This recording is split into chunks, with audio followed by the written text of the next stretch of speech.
I think Team America will be a lot sadder about banning the Warrior because it's not really a deck he wants to get rid of. I guess if he expected his Death Rattle Hunter to be banned, which is a fairly likely thing to happen, then it's actually a pretty good ban to get rid of the Warrior because you don't have the good matchup of Death Rattle Hunter into Odd Warrior, but you lose all the bad matchups of Zoo, Malagos Druid, or Odd Rogue into the Odd Warrior. So I guess it does make a good amount of sense. Nice looking start here for Team America, the 2 cards that he's kept. Everyone likes an Argent Squire into Cold Blood. Yep, you will most assuredly take that. As PNC kind of has to find exactly Candle Shot to fight back against that. Yeah, seems that way. And of course, he doesn't know that's what's going on. Gone are the days where you waited for your opponent to mulligan before making your decision. And there is a Candle Shot and a Spider Bomb and a Flanking Strike. This is a much better hand from PNC. None will survive. Yeah, definitely what you're looking for in this matchup. All the good things that kill their early board. You're not worried about making your own board. You'll find time to get that going once your opponent starts playing slightly less abusive stuff in the early game.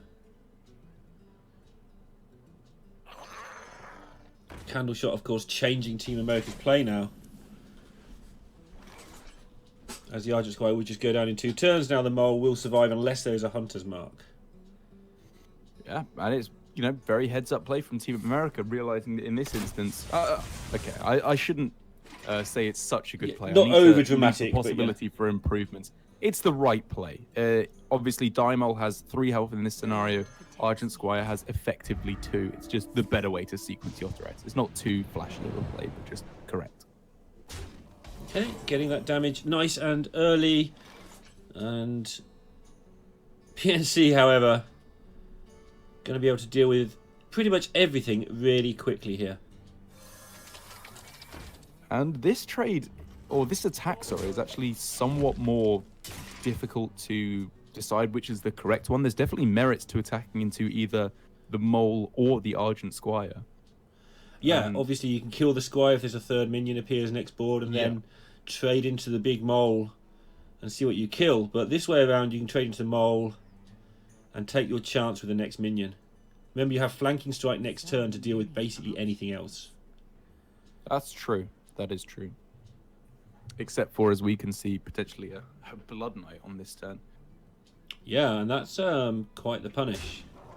But even then, it's actually the same, right? You just Flanking Strike the Blood Knight, you trade the Spider Tower into the Spider Bomb into the Mole. And I guess this is the big thing that PNC definitely needed to consider, is that your opponent can just kill off the Spider Bomb or with their hero power, which changes things again quite drastically, because now maybe PNC wishes he'd attacked into the 1/1 Squire, or even not at all. But even then, I guess the fact that you attacked in with your weapon into the 5/1, sorry, the 5/3 Daimel, forced your opponent to hero power. They all of a sudden didn't have the liberty to play, I don't know, maybe a Vicious Fledgling or something like that. Yeah, and PNC starting to gain control now. The Flanking Strike will be really nice for him if he even wants to use that. The Giggling Inventor, now that Rexar has been picked up, is also a good deal, because the 1 damage from the Annoyatrons will allow Rexar to just clear up afterwards. So just depends how he wants to sequence this. I wonder.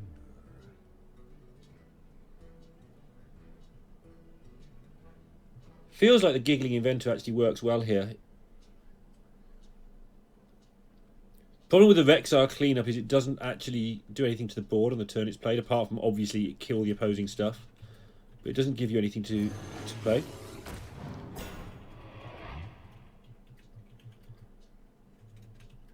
So actually just going for the Grizzly and stodging up absolutely everything. This is weak just to Vilespine, which doesn't come up. And even if it had come up, then the hit in next turn would work fine with the Rexar. Again, the Giggling, either or.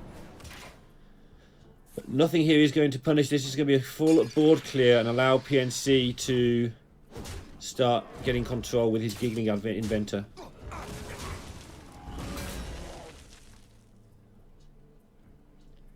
Team America used a lot of resources and not really got enough damage through right now. That's going to make things very difficult for him going forwards. I still have that Blood Knight option for later, but PNC plays a giggling. It does walk into that, and he has no way of dealing with it.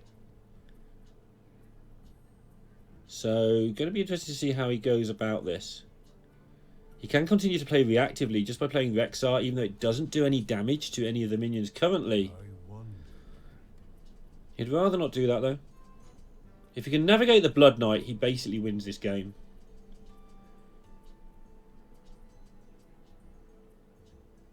And just looking at other options, just a 4-6 cube is something that will go through his mind. It's actually a really good minion against the available rogue threats. He knows there's no Vile Spine. It would have been used last turn. And it pretty much clears up anything else that's available. Allows him to attack in if there is a giggling, to clear up all your Neutrons using his Rexar next turn. And the more I talk about it, the more I think that just playing the cube, despite the fact it's part of your game plan, as a 4-6 to hang in there might be okay. He'll be able to get value later with the Rexar. But just being able to get those beasts rolling with the hero power as soon as possible is so valuable. Because if your opponent does have a hand full of burst cards, then you are going to need a turn to get those lifesteal cards rolling. You might not hit the vicious scale hide, at which point you need to just play out the minion onto the board and then pray that it sticks to get the lifesteal going. PNC now knows what's up, though. This was it's not, I won't call it a punish because your point is perfectly valid here. But he now knows exactly what's going on, and this is the downside of the play he made. This is very scary, to be sure. And what if he plays his own Giggling Inventor here? No, don't do that. Don't make me do that sort of maths. I can't add threes very well. I run out of fingers after 3 of them. 15 and 18 Blood Knight? Yeah, you don't want that happening to you. You definitely do not. Yeah, PNC's not impressed with himself at all there. Yeah. It was easy for me, I could see the hand. Yeah. He's shaking his head big time, wishing he played probably his own Giggling Inventor on that turn, actually, to save the Rexar hero power, which, I mean, I was talking against what you were saying because there are obvious benefits to playing the Rexar immediately. I think he just realizes in so many of the instances, though, that was a mistake. Yeah, his own giggling would also be a problem, though, because then the Blood Knight just comes down. That's why I was starting... The more I talked about it, the more I was advocating the cube. Oh, he knows what's up here, but... Oh, my God. You don't attack in at all here. Purely for meme value, you give yourself the biggest Blood Knight you've ever seen. Yeah, I think PNC's reasoning for actually doing it this way, because he knows what's going on. I think his reasoning is that he's got to hold off this 18-18 or 9-9 and 18-18. I know they're not the same, but they're kind of the same in a lot of ways, in that they kill you very quickly. Yep. So he figured, well, see if I can hold it off for a while. What an absolute mess. I guess for PNC, you know, this isn't over because the Spider Bomb is knocking about. Right, and that's why he's done this. He thinks he can clear up. If Team America doesn't have anything else to do this turn, PNC is hoping to be able to clear up and Spider Bomb the 18-18. Don't tell me this is going to come down to a straight up 50-50. It's going to come down to a straight up 50-50 by the look of it, Derek. As PNC beckons, yeah, come on. Come to me. Well, Play Dead gives him the clear he needs. Because then he'll have two activators. Well, Play Dead gives him the 50-50 that he needs. Yep. 2 in 3, but yeah. And he kind of just has to go for it here. Yeah, I think he can make a beast first. Yes, yeah, that's true. I don't know what beast you would get that would change your play, but... Bloatbat and... that one, Poison. The Poison, yes, or the Gastrodon. The Stubborn Gastropod. You go Bloatbat and Gastropod, and that changes your game plan. Because then you blow up the board every single time.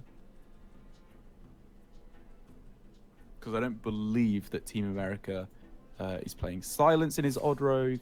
No Owl in there, so... If you can hit exactly Bloatbat and gastropod, then you do it. That is not that combination, however. Well, now it's just a case of how long, I think. Yeah, he's committed to the line. He's going to have a 1 in 3 to save the game. I can't look.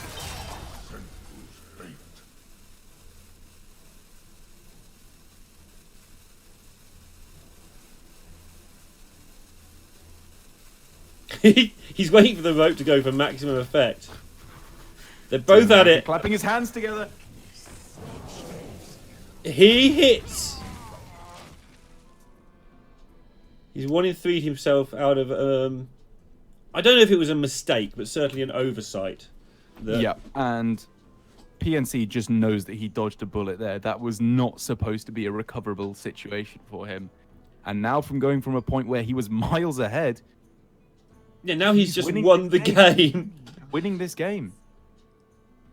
Not quite over. There's Coin, Vile Spine, Edwin still to come here. But PNC should be able to take control of that pretty easily. Yeah, this is such a winnable game in this position. He doesn't know which emotion to show. He's half embarrassed and half delighted at the same time. So he's showing my favourite emotion of hungry. Is hungry an emotion? Guess it is. Yeah, definitely.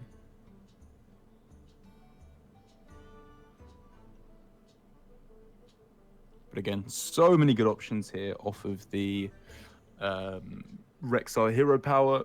And even outside of that, just the Pterodax hatchling zombies could get you taunt. Yeah. There's a lot of good options you can get. Don't really want to take too much damage here, though. Yeah, that's true, which is why you'd probably start off with the hero power, right? Yeah, I think so. Because the Leroy off the top changes this game pretty rapidly. Very As true. does a Cold Blood, even though it doesn't do it immediately. So you look again primarily for Bloatbat plus Stubborn Gastropod. I think he needs to do it quickly because he's going to make this decision really fast if he isn't going to press the button. Is a weakness of PNC's play sometimes that he takes a long time to decide to do a random effect. Sorry, I didn't realise as well the Pterodax zombies has taunt innately. So okay. That is Divine Shield or plus health off of the zombies, yeah, which makes this a lot more viable as a game plan. Don't give it stealth. The innkeeper will pop up and tell you you're being stupid. Who's he to talk anyway, that innkeeper guy? So if the obvious trade is made here, that does leave a flanking strike. Oof. Mr. Jenkins. That is exactly what you're looking for in this kind of instance. And this trade allows a flanking strike now. Yeah, even then, you can push 10, 12 damage to face on this turn. And then, what? Your opponent fights back on the board with the flanking strike. They're very likely to hit a taunt or a lifesteal at some point soon. I don't know. Yeah. Ooh. With the value trades, he does have a pretty good stranglehold on the board, I suppose it's worth saying. But even then, you just press the Builder Beast hero power, and you will come up with something good in the vast majority of cases. You need to, though. You are facing down lethal. I think you're facing down 12 after killing the Edwin. So you're not dead on board after your flanking strike. So a good beast could still salvage it. Although there's plenty of damage in that deck with the Fungal Mancers and also with Cold Bloods that just win the game. So press the button, see what you get. Still a pretty scary situation for PNC, because what if he wants to play the flanking strike as well? He needs to come up with a situation where he's only got a beast for 4 or less mana that he wants to play this turn. Yeah, they're low health minions, so if you can get sort of a high health taunt, he'll kill off pretty much everything. Not everything, but you know, each individual minion he has a chance of killing, basically. Right. And then the 3/3 from the flanking strike will enable him to stabilise next turn. If there is a next turn, that's the key here. And again, as ever, that possibility to hit the Bloatbat with either taunt, charge, or rush would be incredibly powerful.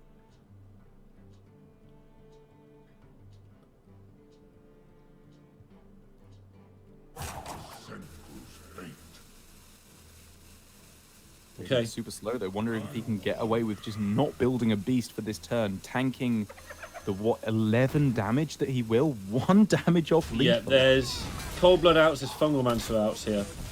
And I'm not sure I'm keen on this. But that is, well, that's not an immediate out, that's a lot of damage. It's a very large amount of damage on the following turn. But now for Team America, what, 18 health? You're not really afraid of counter lethals quite yet, I suppose, because there's no kill commands in the deck, obviously, and probably not all too much burst damage with no zombies left in hand. So yeah, just plugging away to face, setting up lethal on the following turn, definitely feels like the way to go. Yeah, yes. Oh. 2 off.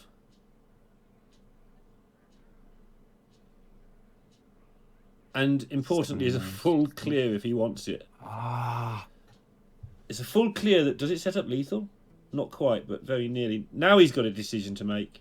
Yeah, you'd have the same amount of attack on the board, right? Oh, he dies. He dies to the dagger. Oh yeah, of course, you just die. He could have gone cube into Terrascale Stalker on the following turn, but now he has to play the Builder Beast hero power, and he has to hit Taunt or Lifesteal. Yeah. And even if he hits Lifesteal, he has to hit it with Rush. Didn't get any of those things. Is he going to lose this game after spider bombing? Depends if he can get Taunt off this Lifesteal minion, and he can't, and now he's going to lose. And yes, he is going to lose after spider bombing in 1818. He did have a Taunt out there. And I have to be honest, this whole game for me just really did not feel like it was particularly well executed from PNC. I think what happened is he was... So the turn where you said that he wasn't going to have the 4 mana available, I think you build a beast anyway, and if you can't play it, you've got 2 chances of getting one that saves you next turn. But he was trying to fight back on board and trying to find a lethal. And head in hands there as he goes 1-0 behind. Yeah, that's a pretty dire loss. He was in such a nice position, even though that is not the best matchup whatsoever. He hit both flanking strikes early on, he hit Rexar, he had even the Giggling Inventor as well, but just couldn't peter them out in the right order.